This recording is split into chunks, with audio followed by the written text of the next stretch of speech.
सर्वेभ्यो नमो नमः। पुनः एकदा भवतां समेषां पाठश्रोतॄणां स्वागतं व्याहृत्य लघुसिद्धान्तकौमुद्याः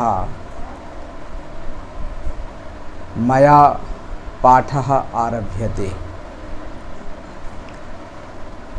पाठारम्भः स्यात् ततः पूर्वम् एकं मङ्गलवचनम् अनन्तरं च कार्यारम्भः। कान्ति सीता मृषते निन्दित शारदेन्दु यत्रैकतो विलसितामसिताङ्गशोभां वृन्दावनेऽपि कृतया मुनगाङ्गसङ्गं राधामुकुन्दयुगलं तदहं नमामि। राधामुकुन्दयुगलं तदहं नमामि। यथा भवन्तः जानन्त्येव यदयं पाठः हिन्द्यां चलति। इसके पहले आपने लघु सिद्धांत कौमुदी के पाठांतर्गत एंगी पर रूपम, अचोन्त्यादिटी, शकंध्वादिषु पर रूपम वाच्यम, सूत्रद्वय तथा एक वार्तिक का व्याख्यान सुना। शकंध्वादिषु पर रूपम वाच्यम जो वार्तिक है उसके उदाहरण आपने पूर्व सजीव प्रसारण में पढ़ा। इदानीं जो उसमें बच गया था वह था आकृति गणोयम मार्तंडः। शकंध्वादि गण आकृति गण है और आकृति गण जब हम उसको माने तो उसका फल होगा कि मार्तंडः यहाँ पर सवर्ण दीर्घ को बांध करके पररूप होता है। आकृति गण मानने की आवश्यकता क्यों पड़ी? जब कुछ ऐसे शब्द हैं जहाँ पर शकंध्वादिषु पर रूपम वाच्यम अगर इस वार्तिक से पररूप वहाँ न किया जाए तो उस रूप की सिद्धि नहीं होगी। अच्छा, तो पररूप कैसे करें? जब उस गण में उस शब्द का पाठ हो। यदि उस शब्द का पाठ नहीं है तो पररूप कैसे करेंगे? ऐसे ही प्रयोगों के लिए या लक्ष्यों के लिए किसी भी लक्षण को आकृति गण के रूप में माना जाता है। इसी क्रम में सकंध्वादि गण भी आपका आकृति गण ही है। तो आकृति गण का मतलब ध्यान रखिएगा कि आकृत्या अर्थात पररूप घटिकाकृत्या गण्यते बोध्यते इति आकृति गणः। अर्थात सकंध्वादि गण आकृति गण है। आकृत्या गण्यते बोध्यते इति आकृति गणः। तो स्वाभाविक है मार्तंडः यह प्रयोग है। तो जो सामान्यतया बच्चे पढ़ते हैं लघु सिद्धांत कौमुदी में, वहाँ पर संधि विच्छेद मार्त धन अंडा यही किया जाता है। तो तकार उत्तरवर्ती अकार और अंडह का आकार पूर्व पर के स्थान में पररूप एकादेश होकर के मार्तंडह बनता है। ये एक पढ़ाने की प्रक्रिया हो सकती है, लेकिन मार्तंडह अर्थ यदि सूर्य है और सूर्य होता ही है तो मृतंच तद अंडम च, ध्यान रखिएगा, यह हमको विग्रह करना चाहिए। तो मृत है, अंड है, इस अवस्था में तकार उत्तरवर्ती आकार और अंडा के आकार अंडादि आकार में सवर्ण दीर्घ प्राप्त है।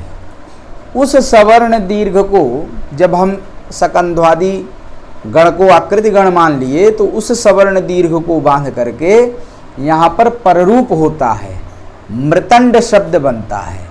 और तत्र भव मृतंडम ब्रह्मांडम, मृतंड है ब्रह्मांड और तत्र भव मार्तंडः सूर्य। ये जो है माने सिद्धांततः माने व्युत्पत्ति है। तो यह प्रक्रिया जाने रहना चाहिए। वैसे लघु सिद्धांत कौमुदी में जो पढ़ते हैं उसको भी मैंने बता ही दिया, लेकिन सत्य बात पूछिए तो मृत है अंड, मृतंच तद अंडंच इति मृत अंड, यहाँ आप जो है पररूप करिए। पूर्व तकार उत्तरवर्ती अकार पर अंडा अंडादि आकार, उस पूर्व पर के स्थान में एक आदेश पररूप कर दीजिए तो अंडा वाले आकार का रूप हो गया। तो मृत में तकार हलंत बचेगा और उधर ंडो बचा, मिला दीजिए, मृतंड बना। और तत्र भव मार्तंडा, वहाँ पर जो है ब्रह्मांड में होने वाला वही सूर्य, उसको हम कहेंगे मार्तंड। तो ये जो था यह पूर्व वीडियो या कह लीजिए पूर्व पाठ का यह अवशिष्ट हो गया था, उसको हमने कहा। अनंतर जो क्रम आता है सूत्र का, वह सूत्र है ओमांगोश्च। समझिए बात को, कौन सूत्र है? ओमांगोश्च, ठीक है ना।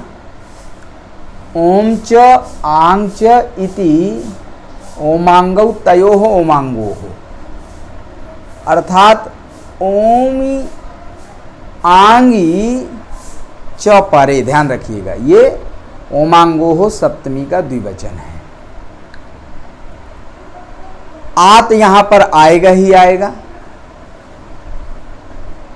तो अवर्णाद ओमी आंगी परे पूर्व परयोः पररूप में का देशो भवति, यह इसका अर्थ हुआ आपके समझने के लिए। वृत्ति जो लिखते हैं ओम यांग चात परे पररूप में का देशा से आत, पहले सामान्य अर्थ आप वृत्ति से ही समझ लीजिए।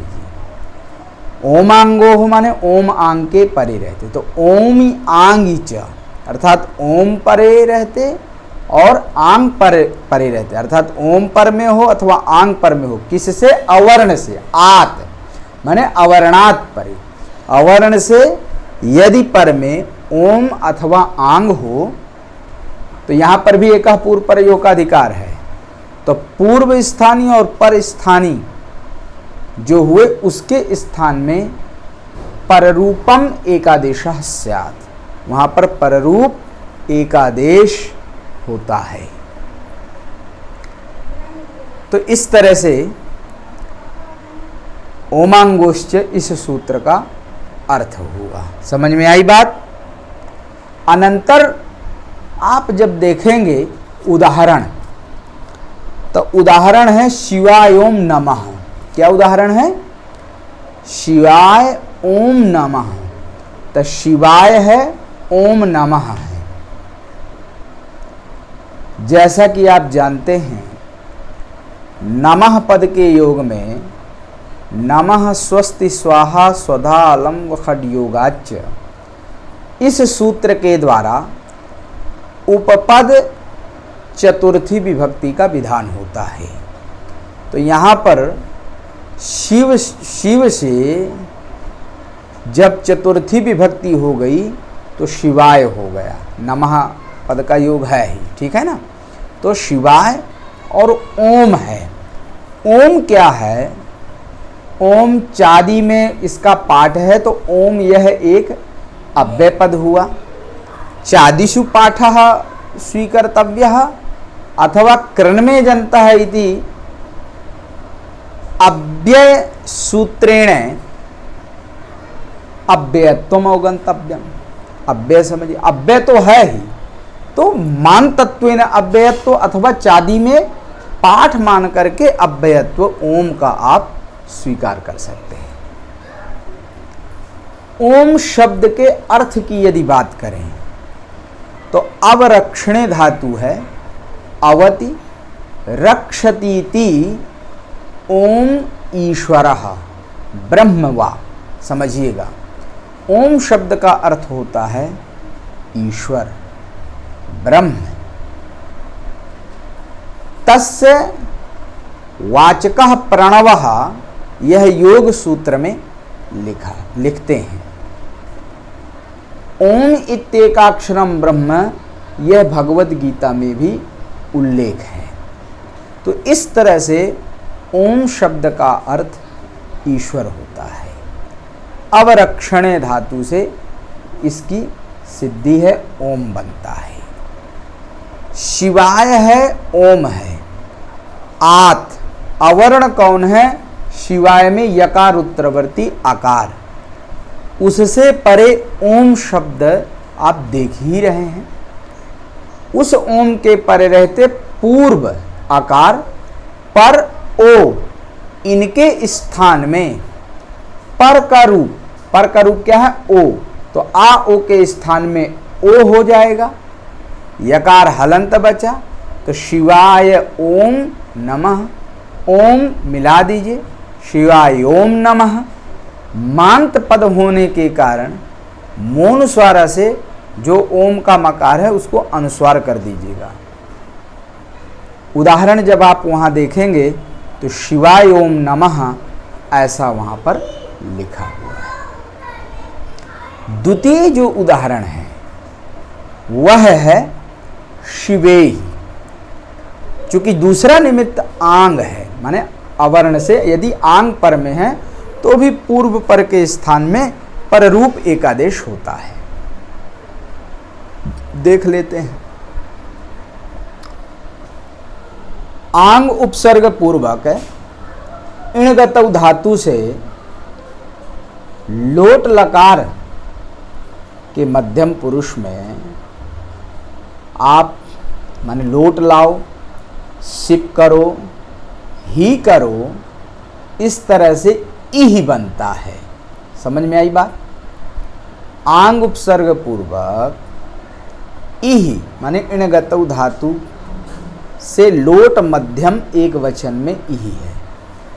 आ और जब आंग उपसर्ग पूर्वक तो आ और इही है तो स्वाभाविक है वहाँ पर जो है आ ई मिलकर के गुण हुआ तो आद गुणा से ए ही बनेगा, आ और ई। तो इधर आद गुणा अवर्ण से अच पर में इकार, गुण 3 अ ए ओ। देख लेते हैं आ और ई के स्थान में होने वाला गुण कौन होगा? तो अंतरतम गुण जो है यहाँ पर ए होगा, क्योंकि आ का उच्चारण स्थान कंठ, ई का उच्चारण स्थान तालु, कंठ तालु वाला गुण एकार हुआ, ए ही बना। अब यहाँ समझने की बात है कि शिव है, ए ही है, तो स्वाभाविक है कि शिव शब्द के सन्निधान में जब ए ही आया तो आंग पर में तो नहीं दिख रहा है, आपने एकादेश कर दिया है, ए ही है इदानी। तो सूत्र इस स्थिति में आता है एक अंतादिवच्च अतिदेश सूत्र है। ध्यान रखिएगा, षड्विध सूत्रों में अतिदेश सूत्र यह कहा जाएगा। जैसा कि आप जानते हैं, संज्ञा च परिभाषा च विधिर नियम एव च अतिदेशोधिकारश्च षड्विधम सूत्र लक्षणम माने प्रकारकम। सूत्र प्रकार 6 तरह का मिलता है। निश्चित रूप से यहाँ पर यह जो है अतिदेश सूत्र कहा जाएगा। यहाँ पर आप समझिए, सूत्र की वृत्ति समझिए। अंतादिवच्य सूत्र की वृत्ति क्या है? यो अयम एकादेशः। एकादेश यहाँ पर क्या की हो आप? एही में आई में के स्थान में गुण एकादेश की है। यह अयम एकादेश माने गुण एकादेश।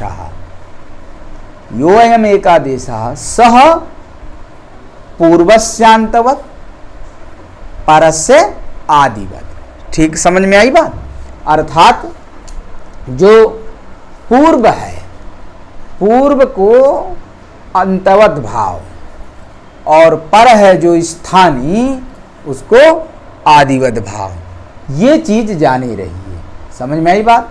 अर्थात आपको बता दें, यदि सूत्र की बात समझने की है तो यहाँ पर निश्चित रूप से एकः पूर्व प्रयोग का अधिकार यहाँ पर भी आता है।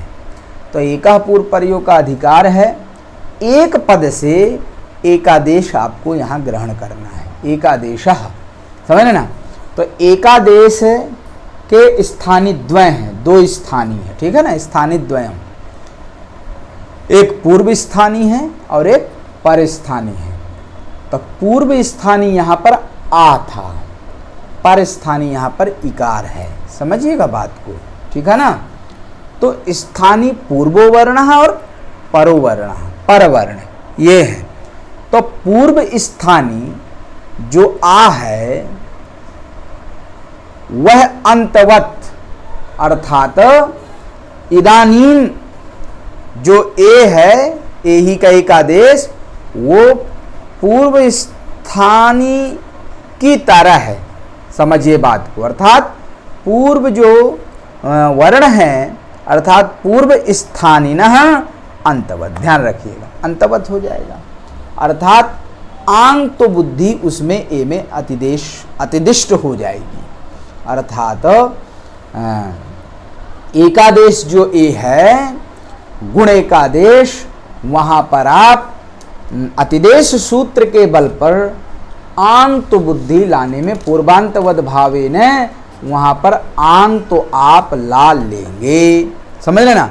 तो जब एक, अब देखिए, सूत्र के बल पर जो ओमांगोश्च सूत्र है उसको वहाँ एकार में आंग तो बुद्धि दिखाई देगी। अर्थात वहाँ पर आंग हो गया। तो सूत्र को अतिदेश के आदि पूर्वांतवद भाव जब हमने कर दिया तो निश्चित रूप से वहाँ पर एक ही जगह में आंग बुद्धि हुई, तो आंग दिखाई दिया।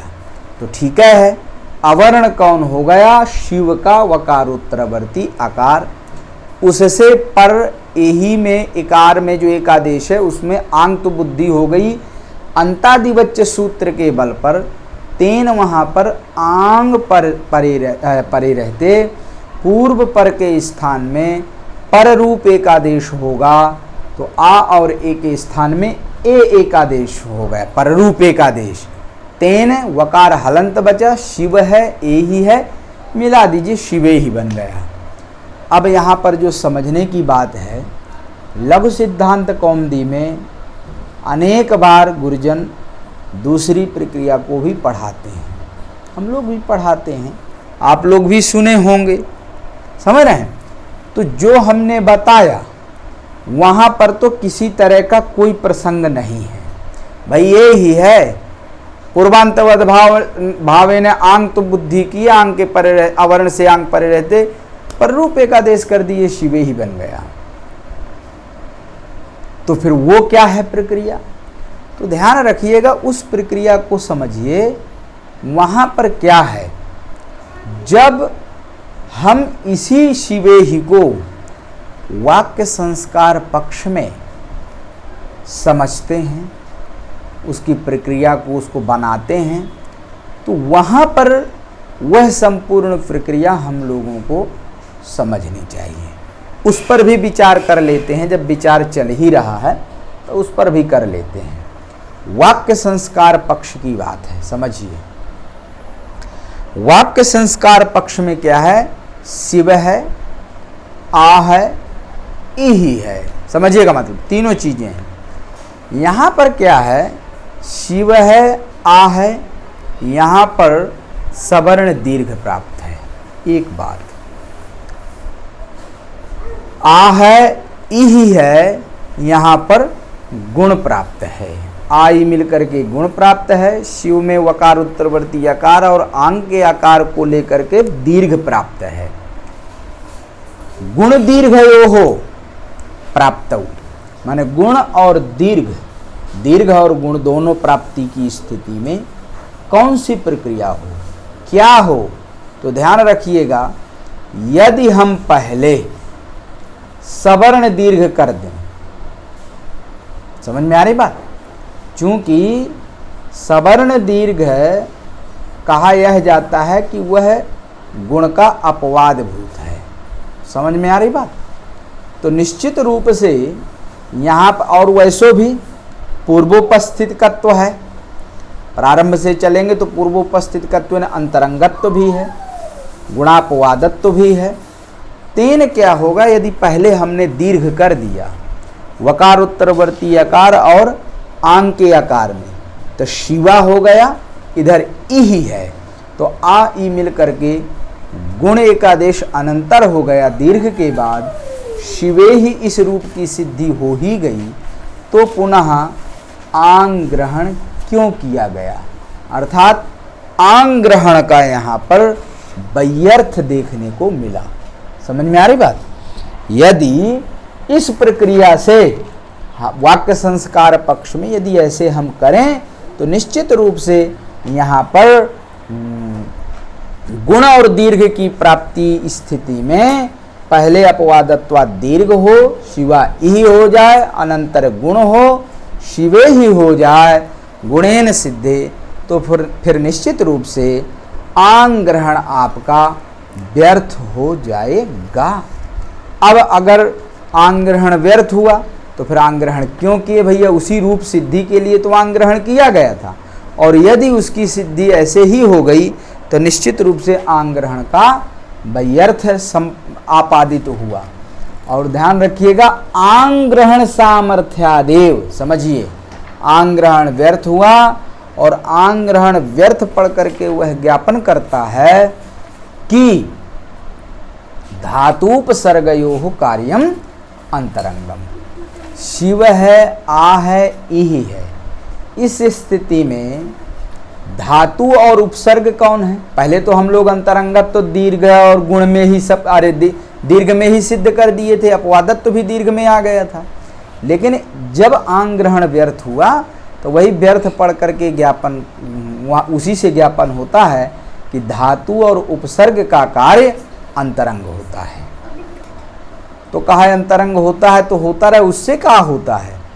तो जब ये बात आई तो उसमें भी ध्यान रखिएगा, ज्ञापन के बाद भी उसमें बात एक नियम है कि समकाल प्राप्त हो, अर्थात माने अंतरंग और बहिरंग समकाल प्राप्त हो, असिद्धम बहिरंगम अंतरंगी, ध्यान रखिएगा। अर्थात अंतरंग की समकाल प्राप्ति में अंतरंग की कर्तव्यता में बहिरंग असिद्ध होता है। जब आपने यह सिद्ध कर दिया कि धातु और उपसर्ग का कार्य अंतरंग होता है, तो यहाँ पर धातु ही है और उपसर्ग क्या है, क्रिया के योग में आंग उपसर्ग है। वह कार्य क्या है, गुण कार्य है, वह अंतरंग हुआ। तो अंतरंगत्वाद अब इदानीम क्या होगा, दीर्घ होगा पहले, अरे गुण होगा पहले, और यदि गुण हो गया तब बताइए ए ही हो जाएगा। तो शिव है, ए ही है, आंग ग्रहण नहीं करेंगे तो वृद्धि होने लगेगी, बनता है शिवे ही होने लगेगा, शिव ही। इसलिए आंग ग्रहण करके वहाँ पर अंतादिवच्य के सहयोग से वाक्य संस्कार पक्ष में भी पररूप ही हो, इसलिए आंग ग्रहण की आवश्यकता है। अर्थात यहाँ पर भी ये चीज होना चाहिए, समझे। अब यह है कि कोई यदि आपसे कह दे कि भैया आप ही प्रारंभ में बोल रहे थे कि दीर्घ जो है अपवाद भी है, और आंग के वही अर्थ के आधार पर आपने गुण की अंतरंगता सिद्ध की है, या व्यर्थ होकर के अंतरंगत्व को बताया है आंग, लेकिन अंतरंग से भी अपवाद का बलवत्व शास्त्र में सिद्ध है। तो अंतरंग की अपेक्षा तो अभी भी दीर्घ में ही बलवत्व रहा ना, तो फिर जो है आंग ग्रहण का वही अर्थ तदवस्थ ही है। तब इस स्थिति में ध्यान रखिएगा, अगर ऐसा कोई कहे तो निश्चित रूप से ऐसी अवस्था में यावता बिना यदनुपन्नम तत्सर्वम तेन ज्ञाप्यते, पुनः आंग ग्रहण से ही पुनः इस बात का ज्ञापन होगा कि यह दीर्घ मानकी अपवाद है, ठीक है, गुण का अपवाद है, लेकिन अपवादो यद्यन्यत्र चरितार्थस तरहि अंतरंगेण बाध्यते। ध्यान रखिएगा, यहाँ पर जो दीर्घ अपवाद है वह ऐसे स्थल में भी चरितार्थ है जहाँ पर गुण की प्राप्ति नहीं है। श्री है, ईसा है, आवरण से नाच परे रहते गुण होता है। श्री है, ईसा, यहाँ कहाँ गुण की प्राप्ति है? नहीं ना हुई, तो स्वाभाविक है तदप प्राप्ति योग्य आचारितार्थ होना चाहिए। यही जो है क्या है, अपवाद बीज है, समझे, अपवादत्व का रहस्य है। तो निश्चित रूप से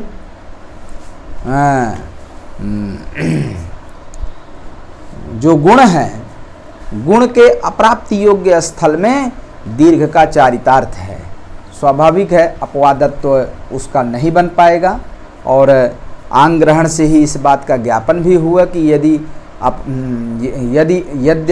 अपवादः यद्यन्यत्र अपवादः चरितार्थः तर्हि अंतरंगेण बाध्यते। निश्चित रूप से यहाँ पर दीर्घ के विषय में जो कोई अपवादत्वेन बलवत्व की बात कर रहा था वह बलवत्व नहीं है, अंतरंग के द्वारा ही अर्थात गुण के द्वारा उसका बाध होगा। ऐसी स्थिति में शिव है यही है, यहाँ पर वृद्धि ना हो, उस वृद्धि को बांधने के लिए यहाँ पर आंग ग्रहण करना जरूरी है। अंतादिवच्य के सहयोग से एकादेश, जो गुण एकादेश ए हुआ, उसमें आंग तो करिए पूर्वांतवद भावेन, और आंग तो बुद्धि होने के बाद पूर्व पर के स्थान में पररूप एकादेश करिए, शिवे ही इस रूप की सिद्धि हो जाती है। यह कहानी हुई जो है ओमांगोश्च और अंतादिवच्च, इन दो सूत्रों का व्याख्यान हुआ। समझ में आई बात? आज जो पुनः तीसरा सूत्र है, तृतीय सूत्र जिसकी हम बात करेंगे, वह सूत्र है अकः सवर्णे दीर्घः। समझ लेते हैं, बहुत अच्छा सूत्र है यह। दीर्घ संधि, अभी तक पररूप संधि की बात हो रही थी, इदानीम अच संधि के अंतर्गत यह दीर्घ संधि की बात है।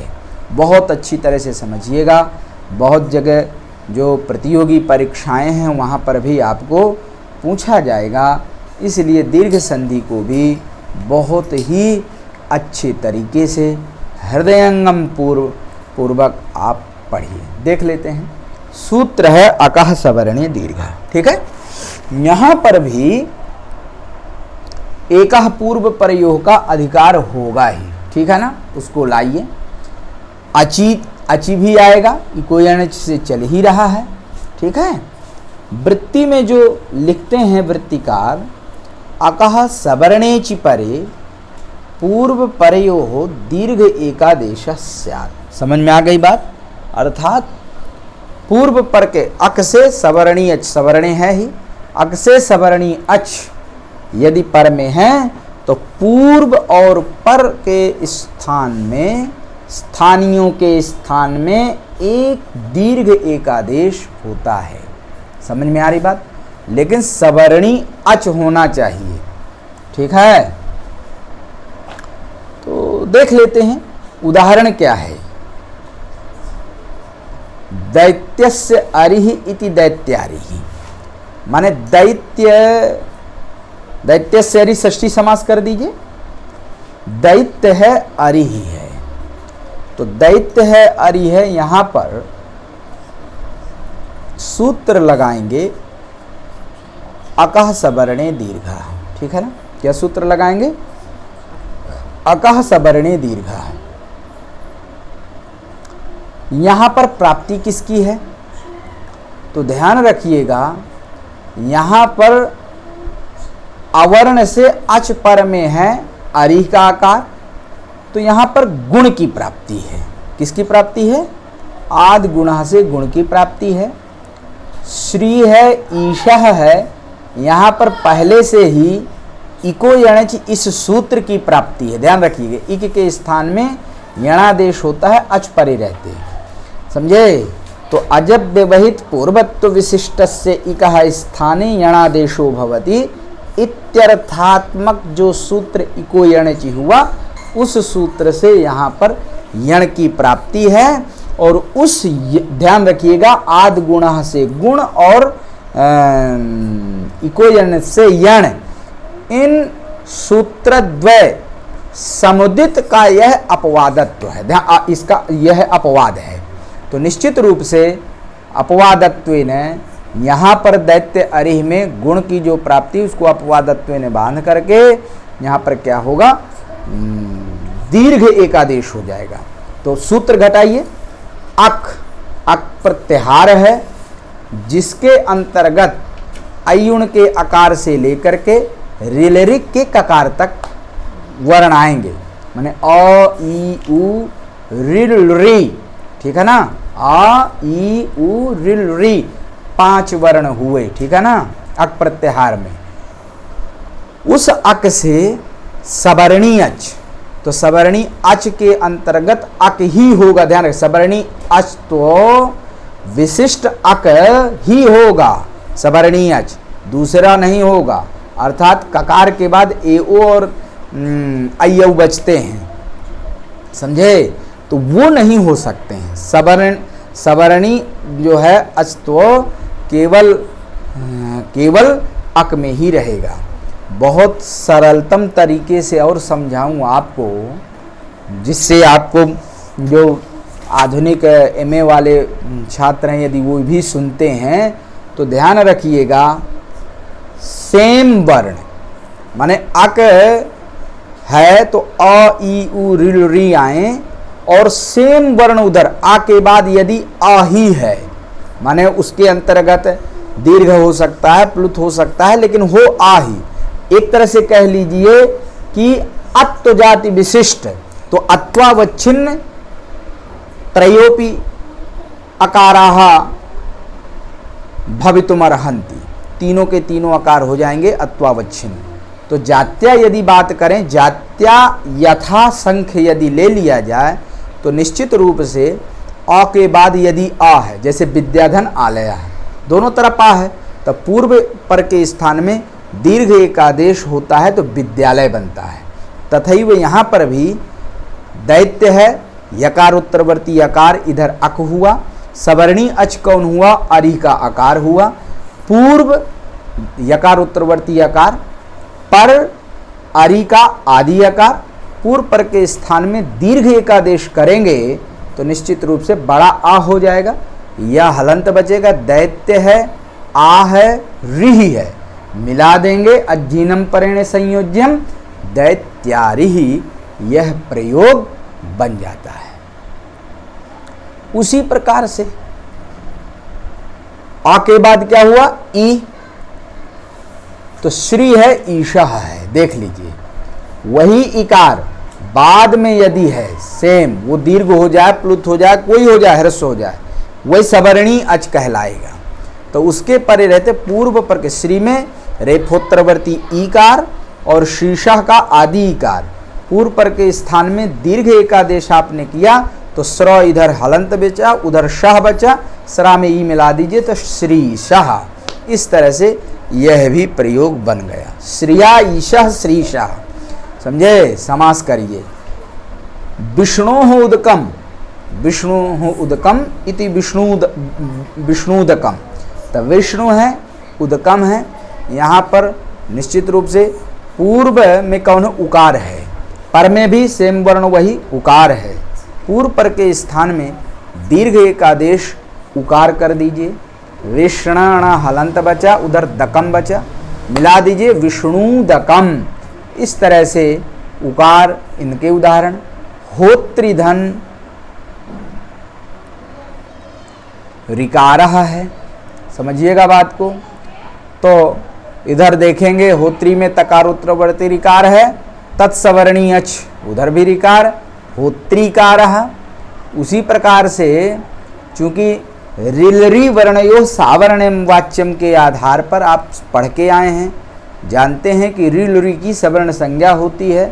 तो चूंकि लुरी वर्ण से द्वादश तस्य दीर्घा भावा, दीर्घ नहीं होता है, तो सावर्णेन जब दीर्घ की बात होगी तो वहां पर ऋकार ही दीर्घ होगा, ध्यान रखिएगा। होत्री है, ऋकारः है, यहाँ पर दीर्घादेश जब करेंगे री और लुरी के स्थान में, तो चूंकि लुरी का दीर्घ होता नहीं इसलिए री ही दोनों के स्थान में होगी। तो होत्रिधन ऋकारः, फिर भी होत्रीकारः, होत्रिधन ऋकारः, फिर भी होत्रीकारः, यही होगा। इस तरह से रिलरी आ ई उ, रिलरी अक, और उधर भी सवर्णी अच अक ही ऐसी स्थिति हो तब पूर्व पर के स्थान में दीर्घ एक आदेश होता है। यही दीर्घ संधि का रहस्य है, या कह लीजिए तात्पर्य है। अब जो एक विचार चर्चा है, जैसा कि मैंने कहा भी कि यदि अकः सवर्णे दीर्घा है तो सवर्णे को हटा करके सीधा अको की दीर्घा कहा जा सकता है। तो माने सवर्णी अच मैंने बताया ही अक रूप ही होगा, तो सीधा सीधा सवर्णे को हटा करके अको की दीर्घा भी कहा जा सकता है। तो बात सही है, कही जा सकती है बात। माने अक के बाद यदि अक हो, यथा संख्य, लेकिन लीजिएगा यथा संख्य मनुदेशा समानाम के आधार पर अ के बाद यदि आ है, ठीक है ना, ई के बाद यदि ई है, ठीक है ना, उ के बाद यदि उ है, री के बाद यदि री ही है, री के बाद यदि री के बाद यदि लुरी है, तो सेम यदि वर्ण है तो निश्चित रूप से वहाँ पर पूर्व पर के स्थान में दीर्घ एक आदेश होता है। तो यथा संख्य आधार लीजिएगा। अब यदि कोई शंका करे कि नहीं भैया दीर्घ इत्यादि में क्या करोगे, तो स्वाभाविक है यथा संख्य जो हम बोल रहे हैं वो जात्या यथा संख्य हम बोल रहे हैं, जाति का यथा संख्य लीजिए। तो अत्वावच्छिन्न तीनों के तीनों होंगे, उनका जाति का यथा संख्य लीजिए। इत्वावच्छिन्न पूरे के पूरे वही होंगे, दीर्घ भी होगा, इत्वावच्छिन्न ह्रस्व भी होगा, प्लुत भी होगा। तो जातिमाश्रित यथा संख्यम चेद क्रियते, तो निश्चयेन अकुक दीर्घ इत्यनेनैव कार्यम सेत्स्यति, तत्र सवर्णे इति पदस्य आवश्यकता नास्ति, परंतु इति नैव सिद्धान्तः, यतो हि अनंतरम ऋति सवर्णे रीवा लृति सवर्णे लरीवा, ये वार्तिका द्वय हैं। इन वार्तिकों में सवर्णे की अनुवृत्ति हो, इसलिए अकः सवर्णे दीर्घा में सवर्णे इस पद को ग्रहण करना जरूरी है। यद्यप करके सिद्धांत कौमुदी में अको की ऐसा करके सुवचम कहा है, लेकिन सुवचम ठीक नहीं है, क्योंकि वैसी स्थिति में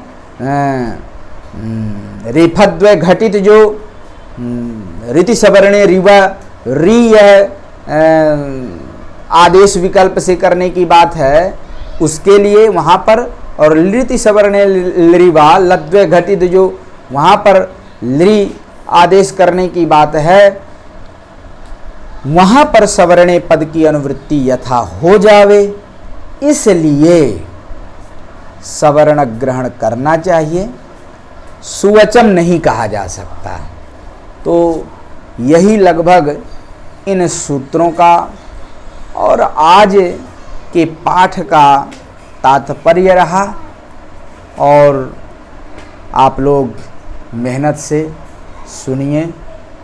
समझ में नहीं आता है तो आप वहाँ पर प्रश्न हमको लिख सकते हैं। निश्चित रूप से यथासंभव आपके प्रश्नों का समाधान करने का यत्न करेंगे हम। और आज के लिए इतना ही। अगले पाठ में पुनः मिलते हैं। अपना खूब ध्यान रखिए, स्वस्थ रहिए, पूजा पाठ भी करते रहिए जिससे मंगल ही मंगल हो, और थोड़ा योगासन वगैरह भी करते रहिएगा, प्राणायाम इत्यादि। तो आप लोग सर्वेपि मंगलयुक्ताः स्युः इति कामनया अद्य विरम्यते। नमो नमः।